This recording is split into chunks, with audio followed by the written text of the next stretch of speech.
So let's talk about thread dot yield. So thread dot yield is something like the current thread. When you thread dot yield, what will happen? The current thread will give the uh, a chance to other threads which are having the same priority to execute. It will The current thread will pause itself, and it will give other thread with the same priority those will be executed. Okay, so let's try to see one program. So I have already made one program. Let us go through. Okay, so here I have made one class called test thread yield. Okay, so what I'm doing here, I'm making one class called race with yield.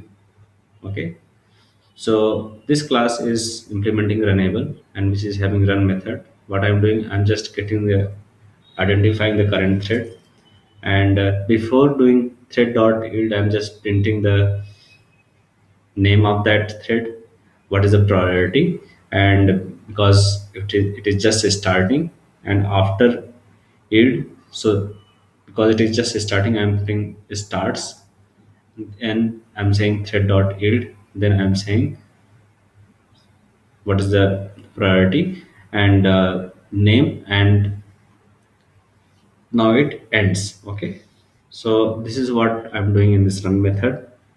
So I have made one main method inside this public class, that is thread yield, test thread yield.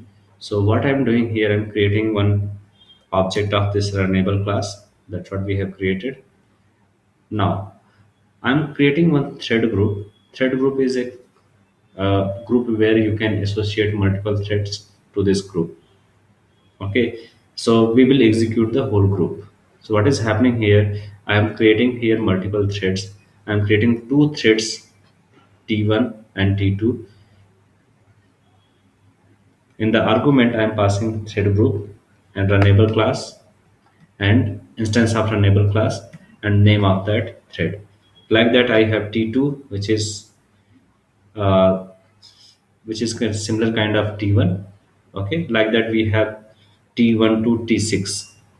Okay, all belongs to TG.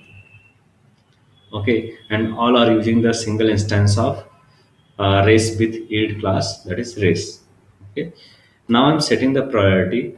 So I'm setting the priority of t1 t2 as maximum. Okay, t2 and t3 is normal, and t5 and t6, that is minimum priority. But then what I'm doing, I'm starting all of them, t1 to t6 I'm starting. Then I'm saying that while true, that tg test thread group active count. So it will execute, this loop will execute till the we have any active thread inside that thread group. That's purpose of using the thread group here. So what I'm doing here, I'm just printing that current timestamp. Okay, and t1 is status. Okay, so let's rename it t3, t4, t5, t6. Okay, so here we have t1 status. I'm printing the thread state, t1 dot get state, t2 dot get state. Like that, I have t6 dot get state. So, and this loop will continue till I have all the active thread inside this thread group. Okay, so let's run it. Let's understand the output.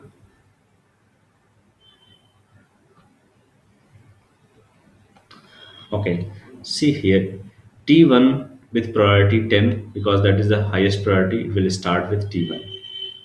Okay, and T1 with priority ends. Okay, and T4 with priority 5 starts and it ends. T3 with priority 5 starts, and T2 with priority 10 starts, T2 with priority 10 ends, and T3 with priority 10 ends. So if you see the status, it is timestamp. And what is the status of this one? T1 status terminated, T6, say for example, blocked, T1 terminated, okay, and T3 again terminated. Let's run it again.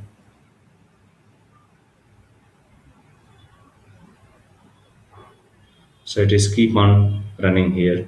Now it is done. So here, what is happening? It is pretty much depend on how job scheduling, how thread scheduler performs the job. As a programmer, we don't have much control. So we are trying to is call the read method, okay, and JVM understands our signal, what I'm trying to do, but it will because there is multiple threads performing in parallel.